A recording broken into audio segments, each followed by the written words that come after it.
খুব অসহায়, আমারে কয়টা ভিক্ষা দাও না। না না, আপনার টাকা আমার লাগবে না, আপনি চলে যান। কি ব্যাপার দেখি দিয়ে তো। এই তুই তো মাত্রই ভিক্ষা চাইলি, এখন আমার ভিক্ষা নিবি না কেন? এই ধরনের ভিক্ষুকদের না এখান থেকে। আল্লাহ রে, আপনি আমারে পারেন কাটেন যাই করেন, আমি আপনাকে ভিক্ষা নিতে পারবো না। আরে আজব, কেন নিতে পারবেন না সেটাই তো জিজ্ঞেস করছি। এই মাত্র আমার কাছে আপনি টাকা চাইলেন, এখন আমি টাকা বের করে দিচ্ছি, আপনি বলছেন ভিক্ষা নিতে পারবেন না। কাহিনীটা কি সেটা তো বলবেন। কেন বলছে বুঝতে পারছো না? 20 টাকা দিয়েছো তো, ওর দরকার 1000 টাকা। টাকা হাতিয়ে কিভাবে নিতে হয় সেটাও ভালো করে জানে, কৌশল শিখেছিস তাই না? না না, আমি কোনো কৌশল শিখি নাই, তয় আমার ভিক্ষার টাকার খুবই দরকার। আমি একজন অসহায় মানুষ, যার থাকনের কোনো জায়গা নাই, খাওয়ানোর কোনো আশ্রয় নাই। তার তো এইসব টাকার খুব দরকার, কিন্তু আপনাগো মতন মানুষের কাছ থেকে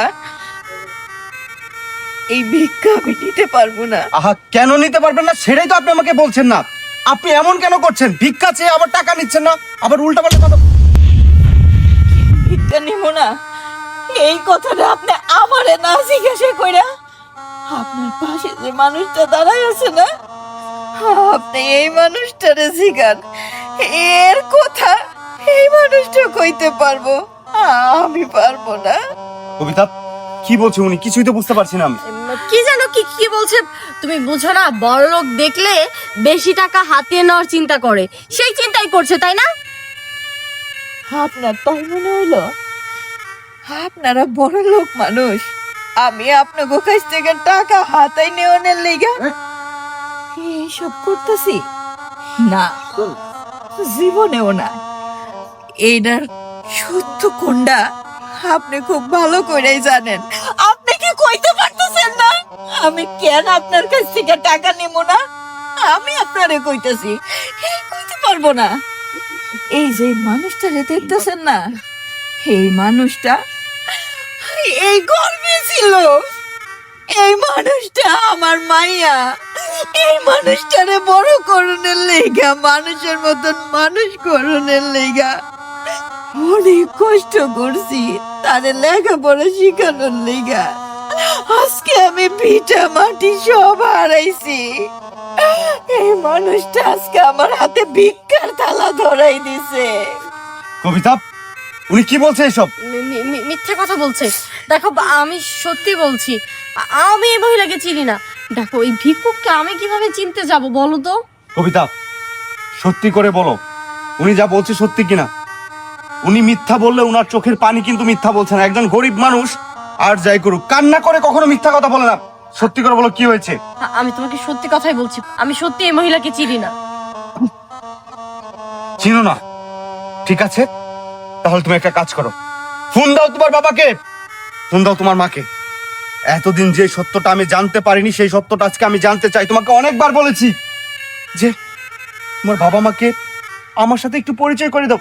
আমি তো জানতে চাইনি তোমার বাবা ধনী না গরিব, আমি শুধু চেয়েছি তোমার একটা ঠিকানা। আমি যেন সবাইকে বলতে পারি আমার শ্বশুর বাড়ি আছে। আমি আমার আত্মীয় স্বজনকে বলতে পারি না যে আমার শ্বশুর বাড়ি কোথায়, আমার শ্বশুর কোথায় থাকে, শাশুড়ি কোথায় থাকে। বলো বলো, তোমার বাবা মাকে ফোন দাও, তাদেরকে এখানে আসতে বলো। পারবো না, এই কইতে পারবো না। আমি আপনাকে কইলাম না, গরিব মানুষের মাইয়া হইলে কি হইব, ছোট থেকে না এর খুব বড় লোক হওয়ার ইচ্ছা ছিল। আমি তো গরিব মা, আমি এর বড় লোক বানাইতে পারি নাই। তো আমার শরীরের রক্তটুকু দিয়া আমি হেরে লেখাপড়া শিখানোর লেগা বাড়ি ভিটা বেচা হেরে শহরে পাঠাইছিলাম। আমার মাইয়া ডাক্তার হইব, ডাক্তার হয়ে সে অনেক টাকা কামাই করব। এত বড়ই হইছে আমার মাইয়া যে তার এই অসহায় মাটারেও ভুইলা গেছে। তাই উনি যা কইছে সত্যি কইছে, একটা কথা সে ঠিকই কইছে, আমি তার মা না, আমি তার মা হইতে পারি। কবিতা, এখনো সময় আছে, সত্যিটা কি সেটা বলো, তা না হলে কিন্তু আমি তোমাকে ডিভোর্স দেবো। বললামই তো আমি সত্যি চিনি না। চিনো না? ঠিক আছে, তাহলে তোমার বাবাকে বল দাও, কল দাও তোমার বাবা মাকে। কি হলো, কল দিতে পারবে না তাই তো? কারণ এই মহিলা যা বলছে সবই সত্যি, উনিই তোমার মা। কি কি এমন হতো তুমি যদি বলতে যে তোমার মা গরিব? আমি কি তোমাকে ছেড়ে দিতাম?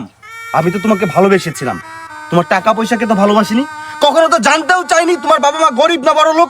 তাহলে কেন কেন আমার সাথে এমন প্রতারণা করলে? বলো কেন করলে?